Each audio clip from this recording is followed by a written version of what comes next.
high-profile corporate clients such as Essence, ABC's Good Morning America, Martell USA, Aetna, and so on.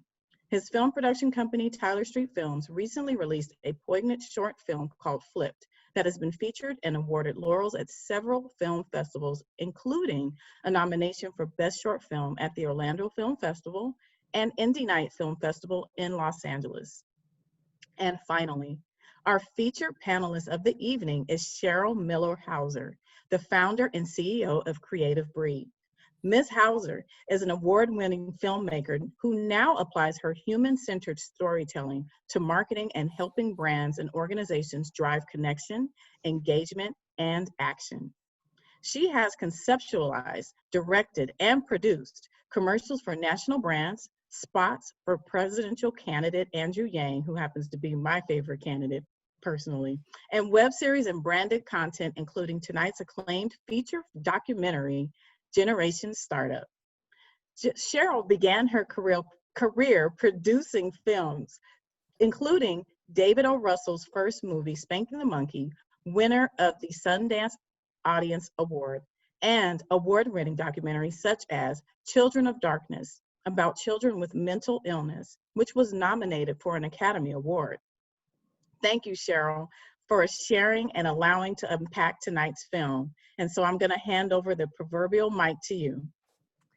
Thank you, Tanae. And I think you guys are all the featured speakers. So I'm just really grateful and honored that Francesca, you and Tanae have put together this great panel and invited me. So thank you. Just a tiny bit of background about Generation Startup before we dive in. I started making Generation Startup in 2014, and I was drawn to telling the stories. The film follows 6 young people for a year and a half launching startups in Detroit.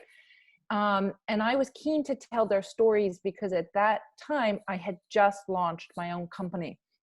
So I'd spent several decades of my career as second in command at large production companies, growing other people's businesses, and also just got to an age and stage where I felt that I wanted to be in control of the stories I told, and I only wanted to tell stories that inspired me and would put, you know, good juju and positive impact in the world, and also only wanted to work at that point with people who shared my values. So I finally, after many decades, finally got up the courage to leave a secure job and launch my own company, which was the most terrifying thing I'd ever done. And then I heard about this program called Venture for America, founded by Andrew Yang, which was taking people who were seniors in college and sending them to work at startups for 2 years in 13 economically depressed cities around the US. And the idea was that these kids would get like real life experience being entrepreneurs. And during those 2 years, Venture for America was helping them come up with ideas to put together ideas for a company that they could launch. And so I approached Andrew and said, I would love to follow some of the people in your program because what they're doing, you know, I so admire that at their young age, they have the guts and the courage to be doing this instead of taking a more conventional path. And whatever happens to their companies, they are going to learn and grow so much. And he, very true to Andrew, said, great. You know, we tend to glamorize entrepreneurship. We only hear about founders like when they're really successful, and it's really hard. It's incredibly fulfilling and amazing. But it's hard. And, you know, I would love somebody to tell the very raw, honest story of what it takes. So that's how the film came about. And we followed these young people, these Venture for America fellows, for a year and a half in Detroit. And I lived everything they did. We almost ran out of money. It was, you know, I the whole time was worried, like, were we going to have a movie at the end of this? And we had 240 hours of footage that we then had to like cut down to a 90-minute film. So tonight we're going to look at a few clips from that movie. The movie, we did finish it. It premiered at President Obama's Global Entrepreneurship Summit, and we released in movies and film festivals. And then I had the great pleasure of traveling around the world with the State Department, doing screenings and workshops with entrepreneurs around the world. And Andrew Yang and I traveled around the US also doing a lot of event screenings. So anyway, yeah, so that's the background to the movie. Oh, that's great. We're going to start today with Labib. So I'm going to put his picture up so you can share his story. Can you see? Y'all can see Labib, correct? Yes. Okay. Yeah. All right. So we're starting with his clip today, Cheryl. So if you want to give them a little background about Labib. Sure. So we followed 6 young entrepreneurs for a year and a half, and Labib was one of them. Labib is an immigrant from Bangladesh, and his parents insisted that he become an engineer. So he went to school and graduated with a degree in biomedical engineering, and they expected Labib with that degree to get a job at a pharmaceutical company. Very much like Andrew Yang, whose parents forced him to go to law school. He did. He worked for a law firm for 5 months and hated it and left, and joined a startup that failed, and then had a second startup that was successful. And that's like what enabled him to launch Venture for America. So in this clip, this is the opening scene of the whole movie, and it kind of frames the entrepreneur's journey, which is one of just having the courage to follow your heart, even when other people, including your own family, tell you it's really not a good idea.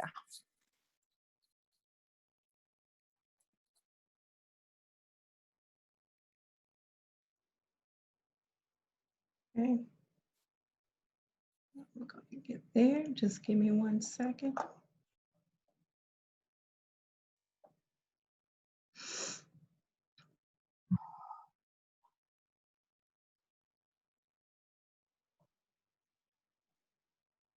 Okay.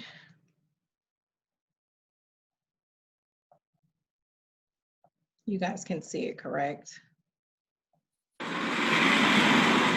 You so badly wish that I wasn't working in a startup right now. 100%. You know, I believe in number and data, right? Yeah. And I told you that 10% only startup succeeded last 20 years. Since pre-K, I am, whatever the money I have, I am investing you. And I want to see my son has some position, that study job, then I don't need to worry about like he doesn't have a money in the next week. Okay. Your parents doesn't have a house, and your parents doesn't have any study job or any money in the bank, so I know that I am on my own. So that this is the reason I am I'm very intimately aware of this fact. When you're gonna go in that company, that everybody will think you're a loser. Do you think that people should do what makes them happy? No.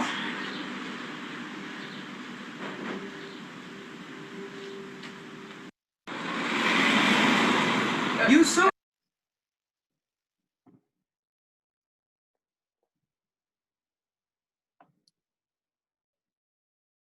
All right, that was the first clip. And, for me, that very last sentence is what, had me thinking. He said, do you think people should do what makes them happy? And his parents said no. And for me, it's like your family and friends just want the best for you, but challenges of life alter our approach on how we obtain happiness, is what I got from Labib. And I feel like the struggles that Labib's parents have endured created that answer. Should you do what makes you happy? No.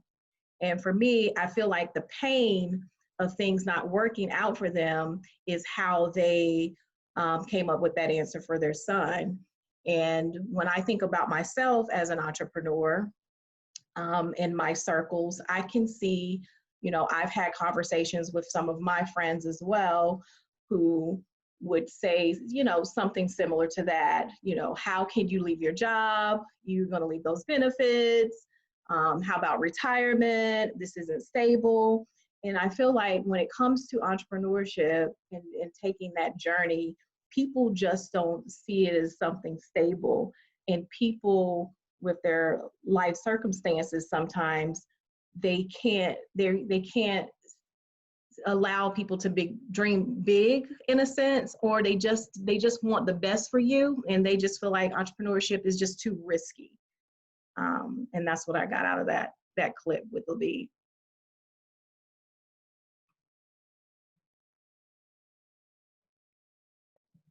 Bevan, Jack, do you Okay. guys have any thoughts?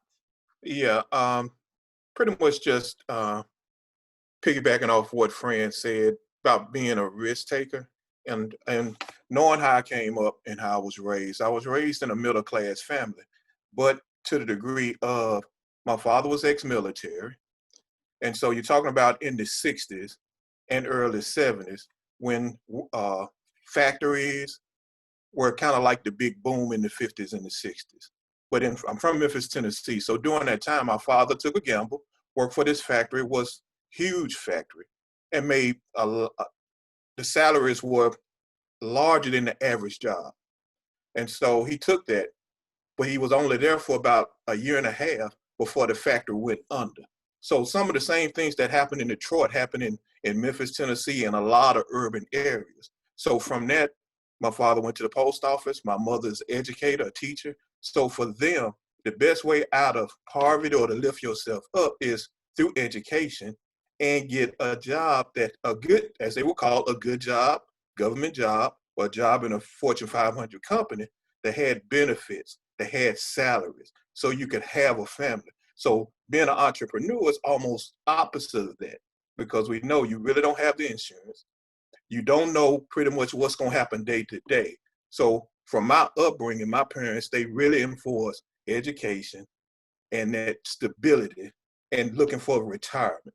So that's pretty much how I was raised. So I can kind of really identify with Labib just a little bit on how the family is trying to steer you another way. Mm-hmm. And I'll co-sign that as well, because growing up outside of Detroit, my father actually worked for General Motors. He was an executive there, and he encouraged me to go to college and, again, go the safe route, find a job. My mom was a teacher, a retired teacher now, and he tried to push me into education and said, well, maybe you should get into education. Maybe you should teach. And it never really made sense to me. It's not something that I wanted to get involved in. And I was always fascinated with design and art and things like that. And he didn't quite understand how an artist made money. He didn't understand how that could translate into a business that's reliable, that you could sustain yourself off of. So, over time, when I started my company 13 years ago, the first question he asked was, well, where are you going to make your money? How are you going to live? And, through time, he's been able to recognize that me choosing to do something that makes me happy ultimately makes me successful. And that brought a financial stability. And so those were the things that, he had to start to evolve and understand, because back in his day, it was play it safe, be as safe as possible, and don't take too many risks, because, you never know where it's going to lead. Mm-hmm. I have this quote that sticks out. Anything you wanted to add? I will add something, but I would love to hear what Fran was about to say. I was just going to say, when you think about that, and I'm thinking about Anthony's comment as well, just set your intentions in the direction of your destiny and not the distractions of this moment, is what I think of sometimes, because sometimes people talking and saying things can also be a distraction, especially when you just have a goal in mind. You just got to be purposeful with your intentions on what you're trying to accomplish.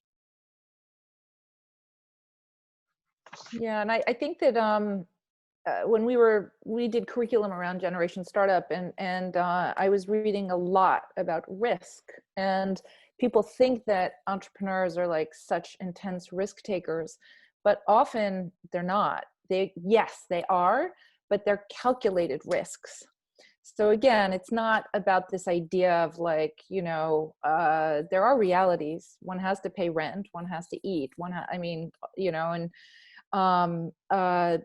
again, this idea of educating oneself, planning, doing the research, and then, hopefully finding supports, and so it's not just some, Jack, even when you went, and out on your own, you're incredibly talented, and you probably had some knowledge and training before you just kind of leapt off a cliff. So, so anyway, I think that, and in Labib's case, he had Venture for America, which is like this safety net. Like if the startup he joined failed, they would have moved him to a different startup. So, again, I'm just saying that I think everything within a context, but I think it is so important for one to follow one's dreams, because we do our best work when we're doing something that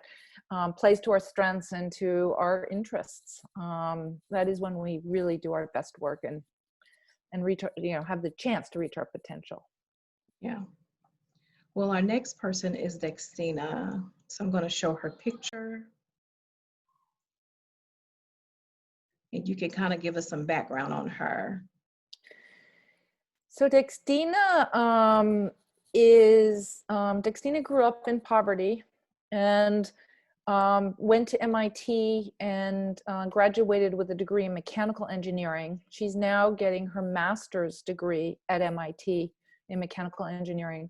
But her journey in the movie and in life has been about being a trailblazer and always being the different one. 2% of engineers in our country are Black women.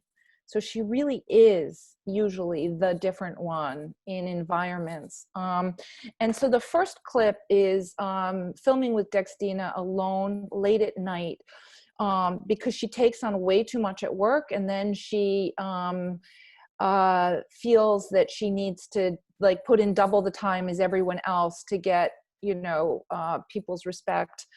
And so that's the first clip. And then the second clip we're going to show with Dextina comes towards the end of the movie, where she's doing spoken word poetry. And it's really her kind of triumphant moment of embracing who she is and finding her inner strength.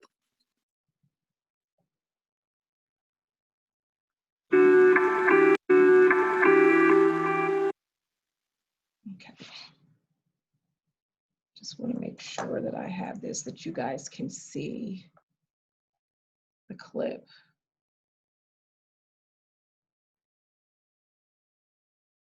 Give me 1 second. When you're recording, it doesn't allow you to minimize. So I'm going to do this differently.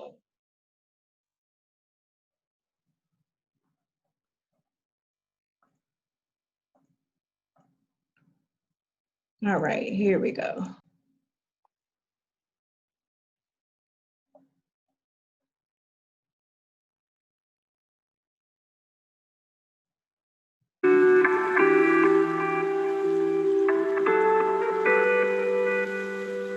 I'm very aware of being different all the time. And I see that I have to keep my wall up. That's something that's really stressful right now. Yeah, there's not a time where I don't walk into a room and feel like, well, I hope I don't do anything embarrassing that'll represent every woman out there, or like, or just like, or say anything that's just too Black, or, be perceived as angry when I'm just saying facts.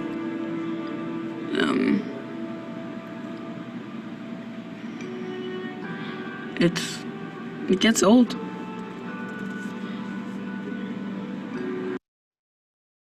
Okay, and I'm going to go ahead and play the next one.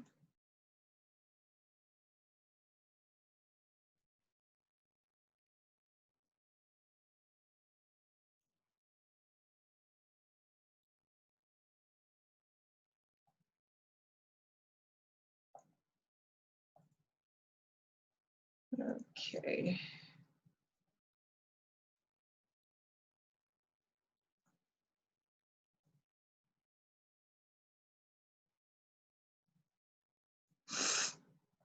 All right, here we go.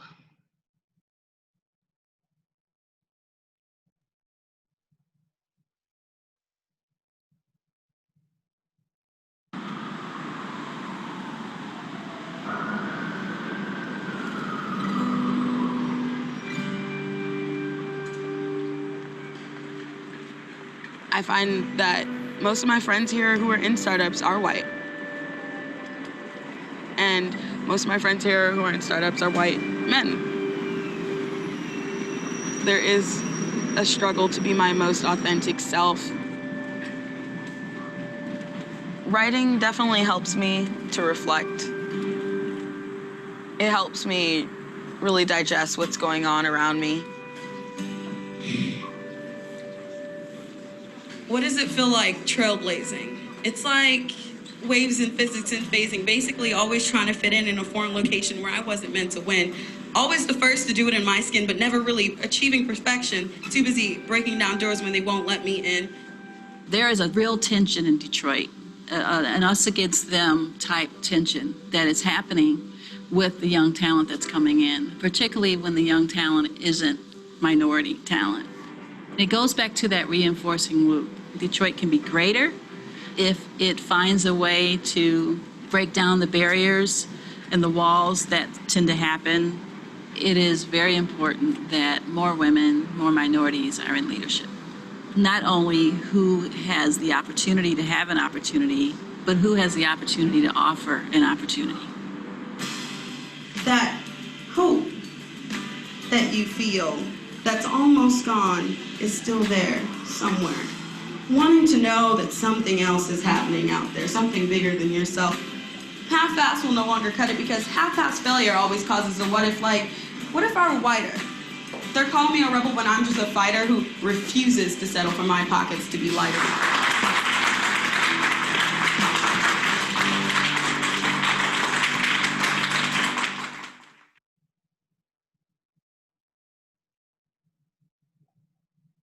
All right. Dextina is my favorite. You guys have to actually go get the whole movie and watch it. I'm telling you, Dextina is what made me cry. She just, I mean, her story is just great. And I feel like, you know, especially being an African-American woman, I can identify with a lot of what she has going on, especially with the statement that she said in the first clip, keeping her wall up. There's been several times in my life, whether I was in corporate or in education, where I had to keep my wall up. And then I had to think about what does that mean, keep your wall up? And then I had to think, well, for us, that means, you know, not being open or being vulnerable. We don't want to be judged. We want to protect our feelings and things like that. And so I was thinking about one particular case when I started my nonprofit about 10 years ago, and it was a makerspace. And in that industry, 10 years ago, there was just not any females, and they definitely weren't Black females starting makerspaces. And so I felt like at that time, I was trying to break those barriers as well. And it was just awkward sometimes going to these conferences, going to the meetings, and people just there didn't look like you, or, you know, or just, you know, kind of was shocked that you were even in the room. It was quite a few times that I felt like, okay, there's not a seat at this table for me. I'm going to have to bring my own chair. You know, that's the tough part. It's already hard being an entrepreneur and trying to start that. And then you have to think about all these barriers because of race, because you're a woman, because of this. And that's what I was thinking about with Dextina, definitely. Okay. I did want to ask the other panelists about how do you pivot. So we know how it feels to be the different person in the room, and I'm seeing that there are a lot of comments coming through that we have, even our attendees have been in that position. But how do you pivot from feeling like, you know, you're the standout to actually using that to your benefit, to making it count? And I wanted to have you guys respond to that.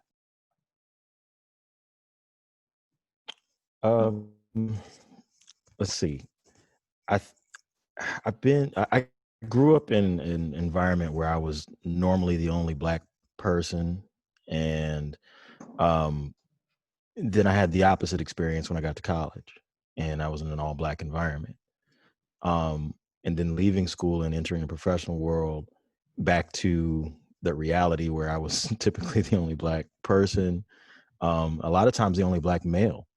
And working in higher ed, there were some obstacles coming in as a Black man into a collegiate environment where I look around and like you were saying, you have to bring your own seat. There was no one that looked like me. No one spoke from my perspective. No one understood where some of the students might be coming from that had similar experiences to mine. I think the biggest thing for me is trying to take what I've experienced in life in general, and specifically in professional environments, and trying to figure out how I can teach someone something they don't know. I think that is, you know, part of it's a big part of education, but I think it's also a bigger part of life. We can't immediately put ourselves in someone else's shoes, so I think it's up to us to engage in dialogue where we can learn from someone else's experiences, so that you're not walking in and making assumptions about someone just based on the way that they look or the way that they pray or who they love.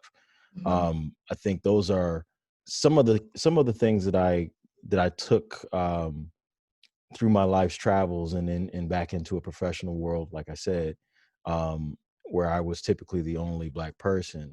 Even now, as a photographer, I'll go into corporate work, and I'll notice I'm the only Black person in the room. For example, might be shooting for a big company like SunTrust or Deloitte, and I'll look around and I'm the only person there that looks like me. And a lot of times I'll typically look around the room and continue searching to try to find someone who might be able to identify with where I'm coming from. But if not, then I try to find something that I might have in common with someone else, whether it be if they're from Michigan, or, you know, what their interests might be. I try to find that common thread, so that and they understand that I'm not, just because I don't look like you doesn't mean I'm, you know, some kind of an alien. I'm a human being with human experiences too. So. I like what Jack said about helping others. I think that's a big piece. When you get to your level, you have to support each other. And I know back when in my Inventors Club's days, I definitely supported folks by making sure that I gave them advice on how to do this. I made sure that I hired my students, and, you know, and gave them the opportunity to understand the industry. And so I really think it's important to definitely bring those people in and show them the way, because you've already broken those barriers. Yeah, I would like to add too on that is, I'm gonna use a football analogy. I think so many times, being those are minorities, you play defense. So it's almost like you're waiting for someone else to make the first move, or you're trying to counter to the move that they're making to try to weave your way where you're trying to go. But if we know about offense, no one person can do it all by themselves. It's a collective. It's support, as everyone has said. And so for me, when I worked at Emory University, I started out in the community. Then they moved me to be on campus to work with students. And that has never been my forte or what I'm used to doing. So, I'm starting to think about, why are they moving me here? Am I going to be successful in this? But that same day when I had those thoughts, I had about 5 or 6 students come up to me and looked at me, the color of my skin, and just said it was like a refreshing moment. And so then it peaked that the biggest thing that I can do, as Tanae said, to help them pivot is to support them and utilize all my experiences, as Fran said and Jack said, to help get them one step closer to the goals and the passions that they want. So support plays a big part in this. Yeah. Okay. So now we were going to move into our third clip, right? I will just mention that I have screened this movie, hundreds of times in many countries, and Dextina is everyone's favorite character in the movie everywhere, across every demographic. Mm-hmm. So yeah, she's really amazing. Yeah, I love Dextina. And like I said, it was her story that I could connect to a lot. Here's our next, if you can see, Cheryl, here's our next clip. Yeah, so now we're going to play 2 clips that trace the story of Banza. Banza is the first ever chickpea pasta, and it's a hugely successful company today.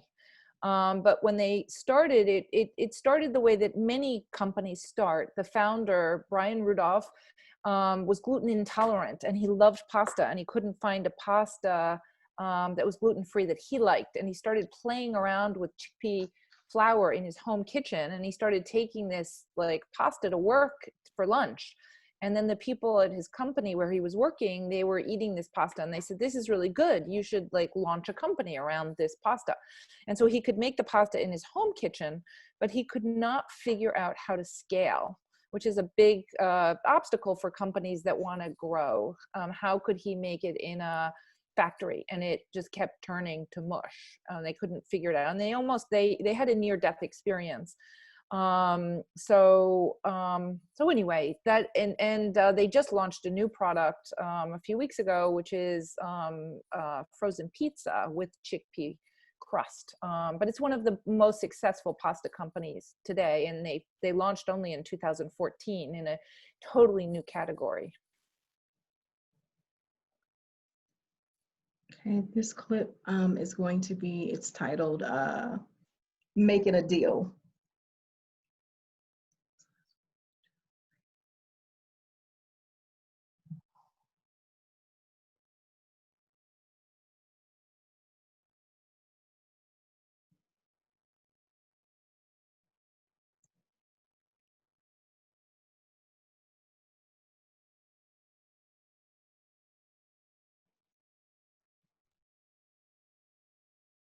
With you, we weren't in any stores. We're now.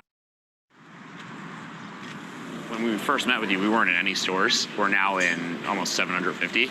So, wow. Yeah, it's been a quick. That's been quick. Yeah, it's been super quick. Our probably relationship with this store will always associate that meeting when we cooked up the pasta and it just turned to mush. When the pasta turned to mush. Now we've got a process in place that isn't obvious, but it works. That's the main thing. Exactly. We have it. Do we want to try it? Yeah, let's. Want to cook some up? Yeah, absolutely.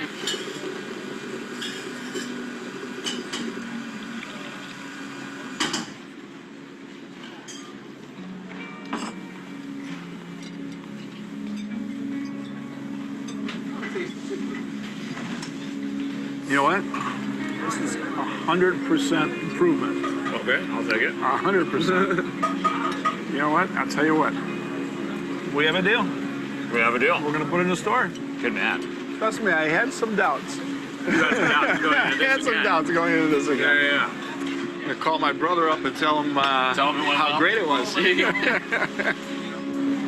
Redemption is sweet. I should have just mentioned that this they went, when they first had the product, they went to Papa Joe's, which is like one of the most prestigious specialty stores in the Detroit area. And they cooked the pasta up for the owner, who we just saw, hoping that he would take the pasta and carry it in the stores. And that is when they cooked it up and it actually turned to hummus. So he said, there's no way we're taking your pasta. So then they had to go, once they figured out like how to make the pasta properly, they finally went back with the new pasta. So that was that. Yeah, I mean, that's great. And it's so, before the movie, I didn't even, I saw, I don't think I was paying that much attention to the pasta at the stores. But now that I've seen the movie, every time I go in Publix, I'm like, oh my gosh, I know their story. I know their story.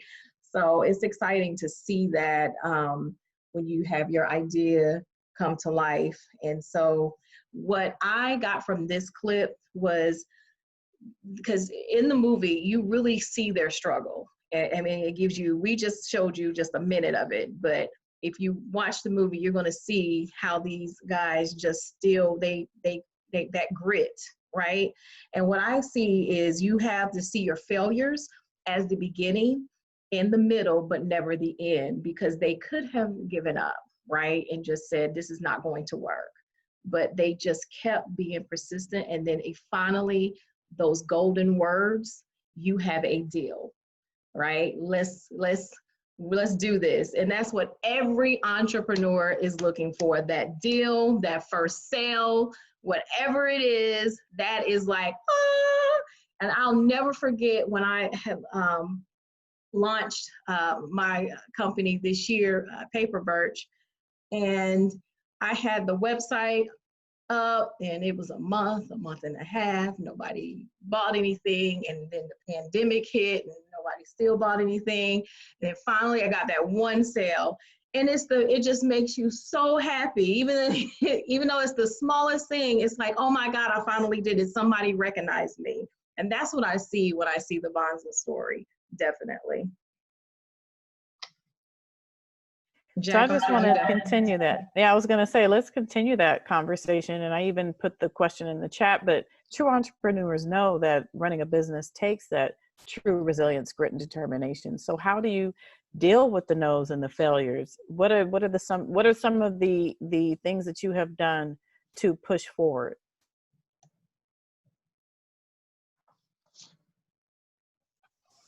I guess for me, my earlier career before education, before starting my own business, was in sales. So I was fortunate enough to understand and go through the whole sales process of learning that you, to get one yes, you're gonna have to go through 9 to 10 no's.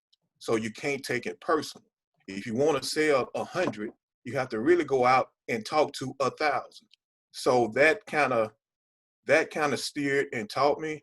But just learning and dealing with people, and still have to focus myself, is that it's so easy for us, and I understand it's called the fixed mindset, to where we'll take rejection and internalize it to where we are a failure, and not just that particular thing was a failure. We connected to ourselves and we are a failure. So we have to kind of refocus, turn it to where it's not us, it's just a step in the path that we're trying to take. So for me, just always refocusing, thinking about that. And I have a little note card that I write and say, one step a minute. So no matter, whenever I get a rejection or a no, I go back to that card, one step in minute. Yeah, I love that, Bevan, because I think people identify their business as them sometimes. I feel like they don't see it as two separate things. And even I, with my first launch, I did see it as sometimes as I'm the failure whenever things didn't work out. This go around, I've learned a lot from my first launch. Now that I'm not taking everything so personal. So I love that statement. Absolutely. I mean, Andrew used to say his first company was such a disastrous failure that and it was painful and so hard, but he said after that he had like this suit of armor. But which, Fran, it sounds a little bit like you're saying. But Bevan, I agree with you. I mean, in making this movie, I had to reach out to hundreds and hundreds of people to try to raise money for the film. We raised some money and started filming, and then I was running out of money. And you have to totally learn to not take any rejection personally. Not only rejection, but like so many people just ghosted me, and I saw it as a game. Even it was like, okay, I'm going to reach out to people 3 times, once a week. After the 3rd time, I'll stop. Usually it was the 3rd time that I got through. But so to like that suit of armor, like you just keep going at it because you're going to meet with a lot of rejection, and it's like you can't take it personally, because if you do, that's when you throw in the towel. And I do think this resilience piece, I think this is the difference between those who are successful and those who are not, because somebody can have a great idea, and if you don't have the resilience to meet with that rejection or the mini failures along the way that are just like normal, then people throw in the towel and they quit. And then it's those who might not even have as good an idea, who just keep at it, the persistence, where they're going to eventually succeed, just because of the persistence and the resilience and determination. But it's hard. It's really hard. I'll just jump in real quick. Everything everybody else already said, I 100% agree with. I stole a quote from a Star Wars movie years and years ago. And it's, your focus determines your reality. And so whatever it is that you want in your life, whatever it is that you are trying to get to, you have to focus on that goal. You can't focus on no's. Okay. If you focus on no's, like they said, that you're going to attach that to your self-worth, and that's not the way entrepreneurship works. It's not the way the business works. So you have to focus on whatever your goal is. And if your goal is to get X amount of sales in 1 year of the pasta, then that should be your goal. And yes, it's going to take asking 1,000 people to get 100 yeses. But I think there's another key part that we have to remember as entrepreneurs. Sometimes you have to say no, because not everything that comes to you is for you. So you have to know what your balance is, but stay focused on that goal. And ultimately, you'll push through it, and you'll get enough people to say yes. And then all of a sudden you'll be getting so many yeses that you're looking around and actually saying, okay, I need everybody to please email, don't call. Yeah. I want to jump in because I have a really, it's an important question that came from one of our audience members. And it kind of ties in with the previous clip and the clip that we just watched with Bonza. And I know that for a lot of people, when you're creating a business, it feels like it's your baby. This is your child. And when things don't go right, when you get those no's, when you are attaching that to yourself and you don't know how to, I guess, really just try to take things into perspective. How do you guys deal with the stressful part of it? How do you deal with the stress? Because the audience, probably has been through this and are still going through it, or they don't know it yet, but they're going to start dealing with those stressful times. And I don't know if maybe we can get 1 or 2 people to respond, but how do you deal with the stress of it all? How do you de-stress and refocus? Well, I definitely had to start learning how to implement some self-care in my routine. With my first company, I did not do that. I was just so focused on just making it work that I kind of lost myself in that. And it was actually my husband and my kids, it was like, the only thing you think about and talk about is Inventors Club. And so this second time around, I have routines. I make sure that every day I go for a walk, because I actually work too. I have a full-time job. I'm a teacher. So when I get off from work, I'm coming home, I'm going to the park. And I think you have to put in those routines and force yourself, even when you just don't feel like it. You've got to be consistent, because you have to take care of yourself first. Because if you don't, then your business is not going to live, because you have to be healthy.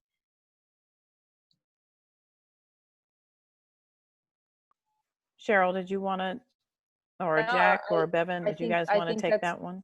I think it's great advice. And there,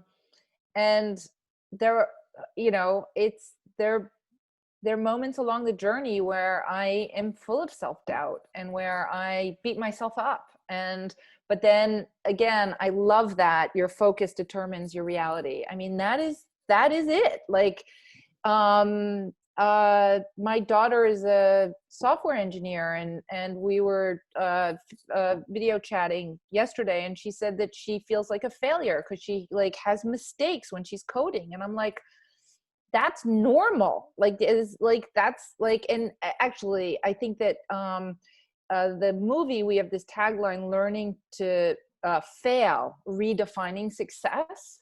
Because I think that there's, you know, if we're doing things where we're not challenging ourselves, we're not learning, we're not growing. I mean, rejection or being ghosted or being told no, your idea is bad is different than having kind of mini failures. But anyway, it is a lot about mindset, and I think that a lot of successful entrepreneurs, they don't hear it. They it's noise to them. It's like, okay, that person told me that I'm going to fail at this. But they don't hear it. They actually don't hear it. So I think it is about your focus determines your reality. There's a book that I haven't read yet, but it's written by a woman named Arlen Hamilton, and she has a venture fund called Backstage Capital. She's Black and she's gay and she's awesome. She's extraordinary. And her book is called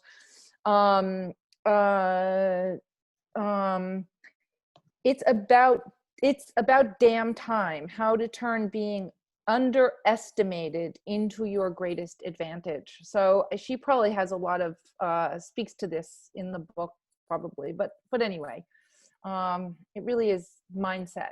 It's really about mindset. It is. But it's very hard. And it is about routine and self-care. And, you know, for some people it's meditation, and for, you know, whatever. Mm-hmm. Okay. Our last clip for today is called Entrepreneurship. And so I'm about to play that one really quick.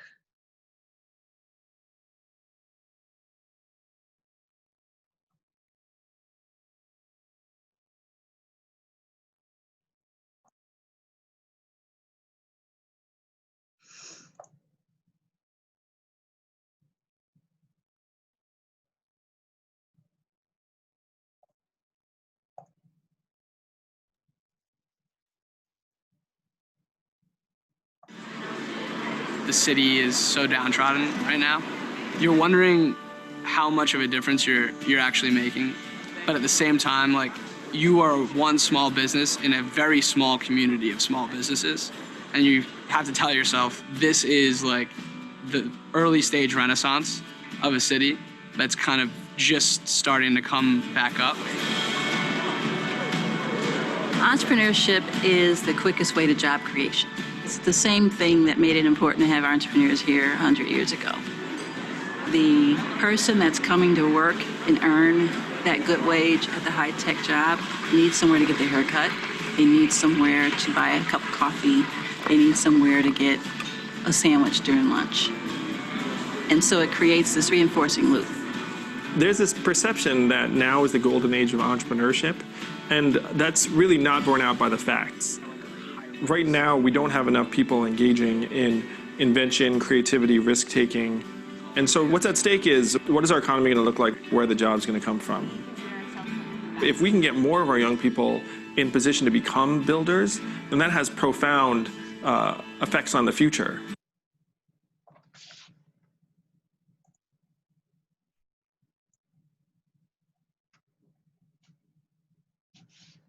Okay. I'm up here looking at the chat. Y'all are doing great in that chat. I love this clip just from the ending is what stood out to me, is where he was saying, we need to get more people, more of our young people to become builders, right? That was a good takeaway, because you know, I have a couple of my students on here, and that stood out to me because I feel like that is something that schools need to implement. And it's programs that have to be built into the curriculum that deal with entrepreneurial mindset. And I want to say as early as pre-K, we have to start trying to feed these kids and help them understand what entrepreneurial mindset it means, helping them understand not everybody is going to be an entrepreneur, but if they are set up with those mental tools to recognize opportunity, to understand innovation, to understand taking risk, even if they work for someone, those employers are going to value those skills. And I feel like it has to start, and I think as young as kindergartner, they have to have those things built into the curriculum for those kids. One thing that I wanted to ask, and especially because, you know, we're dealing with the pandemic, I know that we have to figure out how we're going to make money. How are we going to survive? How are we going to keep our businesses going? And so I just wanted you guys to just give some advice, or maybe you can talk about how you have survived through the pandemic. You know, so for me, I definitely was trying to launch in, I launched in January. I was supposed to do a lot of traveling over the summer and go to a lot of teacher conferences to set up, and all of that was canceled. And so I really didn't know at first. And then someone was like, well, you just still need to kind of build up your audience. And so for me, I've used YouTube a lot to kind of attract people to what I'm doing, and posting a lot of informational videos. I have been giving away free stuff. And so I'm literally just preparing for when we get out of this. So I did pivot, but I'm trying to build up my audience still. It's just a little slower than what I had expected. For me, I tried to figure out new ways to engage clients. As a photographer, I've been able to offer social distance shoots for families, for individuals.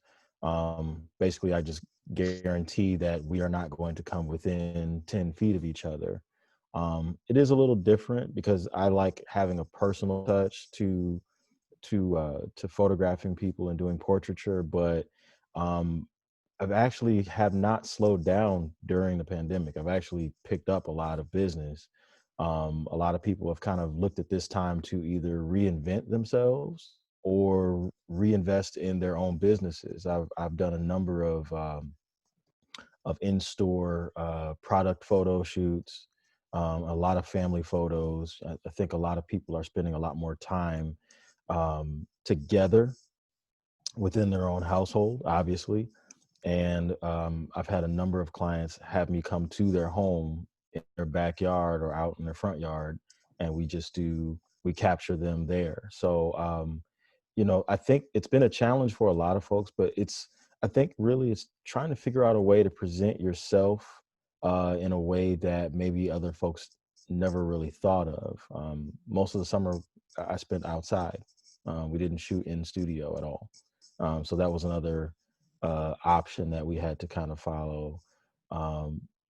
You know, there's obviously it doesn't work for every business, but you know, you've got to kind of figure out what it is that you do bring to the table that you can offer that is a little bit different. And I think by challenging yourself to think outside the box, you will create a space for your business to grow. Mm-hmm. Well, for me, it's been a very hard road at the very beginning because my company is based on facilitation, training, and workshops. So when the pandemic hit, I lost 4 contracts just within 1 month. And so at that time, it's like, what do I do now? But guess what? That's a time when you have to pivot. There's some things about my business that I wasn't able to take care of because I'm too busy out here providing the service to make money and grow my name. So now it's allowed me over the last year to get more into fine-tuning marketing, logos, a lot of different things that I was just doing in bits and pieces. So now that I focused on that aspect, now through the Zoom and mastering Zoom and other platforms.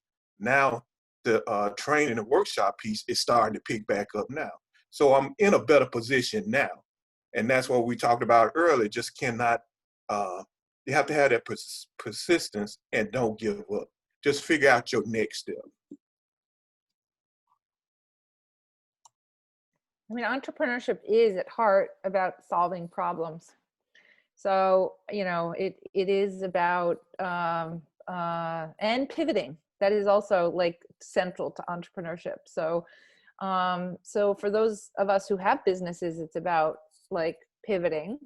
And then for those thinking about new businesses, it's about thinking about what, I mean, we are seeing a lot of new businesses launch during COVID, or other businesses take off and be very successful during COVID, because they are solving problems that people, you know, that we have. So, yeah.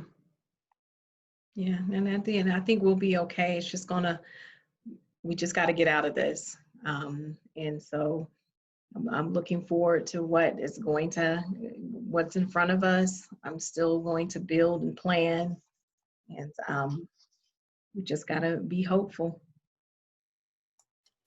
So as we are shifting towards the end of the night, I do want to ask, well, there's two questions. I wanted to ask our panelists, what's next for you? And then I have a question for Cheryl after that. What's next for me? I am currently still trying to grow my business. I am actually working on a book that I will be releasing next year for career and technical education teachers. So that's what's next for me. I'm excited about that. It's something that I've been thinking about, something that people have been talking to me about for a while.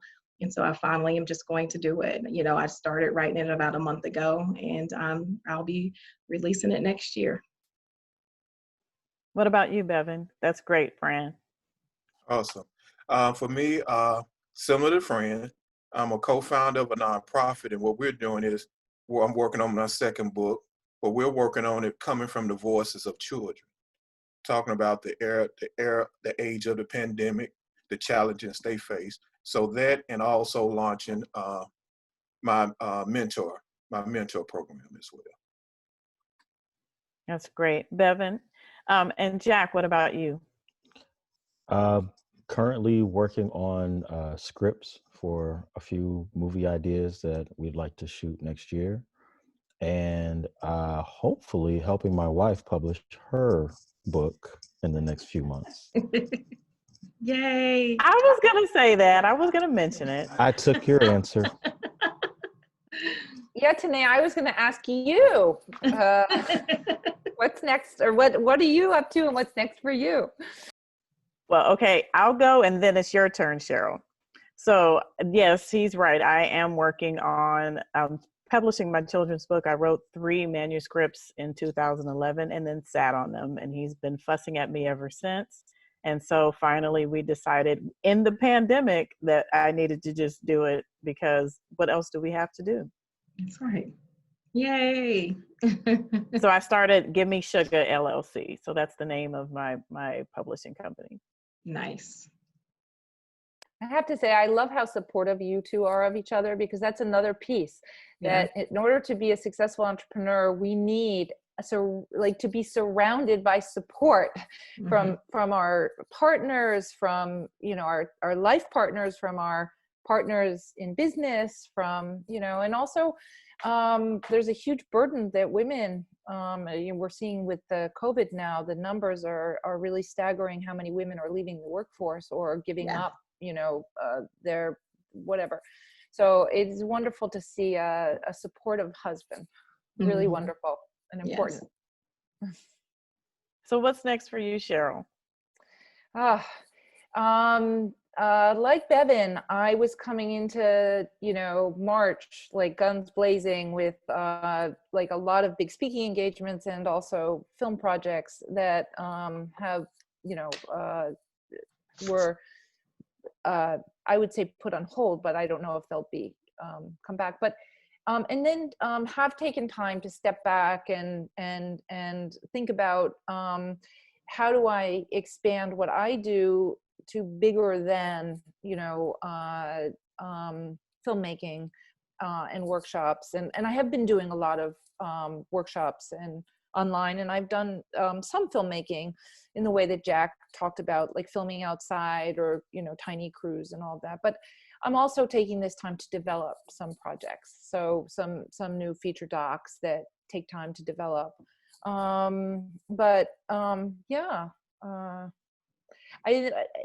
me, it's about finding projects that make my heart leap and that I feel where I can be the conduit to tell other people's stories that will really move and inspire viewers.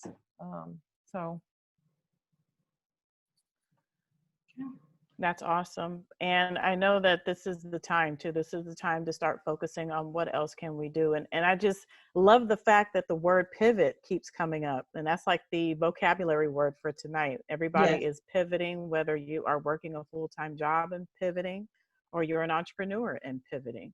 I did want to ask Cheryl, how can we see Generation Startup on what streaming services can we watch? Can the audience go and watch the entire film?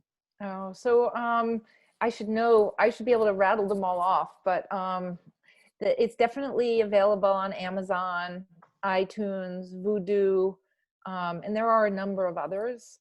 We were on Netflix for 2 years, but it was a 2-year license, so it's not on Netflix anymore. So definitely Amazon and iTunes and Vudu, Roku maybe. So, but thank you. Well, no, thank you for letting us share this film and sharing, you know, this story with the world. I do want to let everybody know that I put a link in the chat for everyone to see. It's a list of your panelists today, their websites, their contact information, as far as like their social media links that you can use and follow. And also there are some links that Cheryl provided as resources for entrepreneurs, and one of them being Andrew Yang's Venture for America. So please check that out, use it. And we're just gonna wrap it here tonight, and I'm gonna hand it over to Fran to close us out. Well, definitely. Thank you, Cheryl. This is, you know, just working with you for this last month has just been great. And we really appreciate you coming on and helping us with Global Entrepreneurship Week.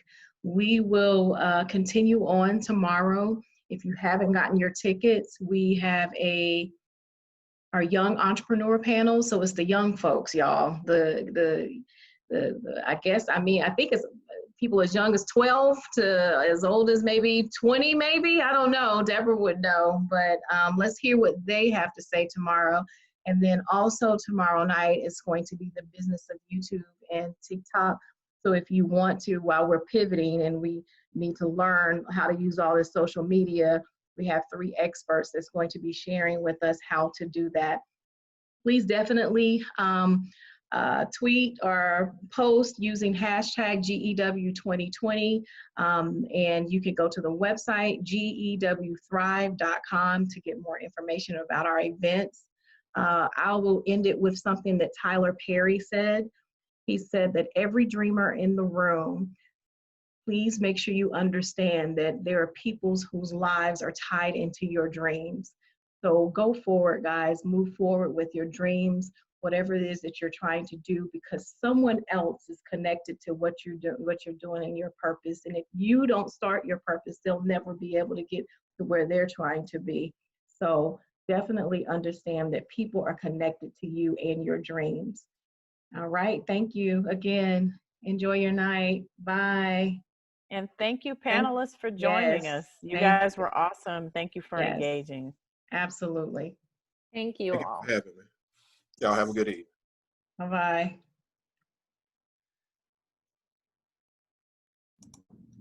That was great, guys. I'm gonna stop recording. Oh.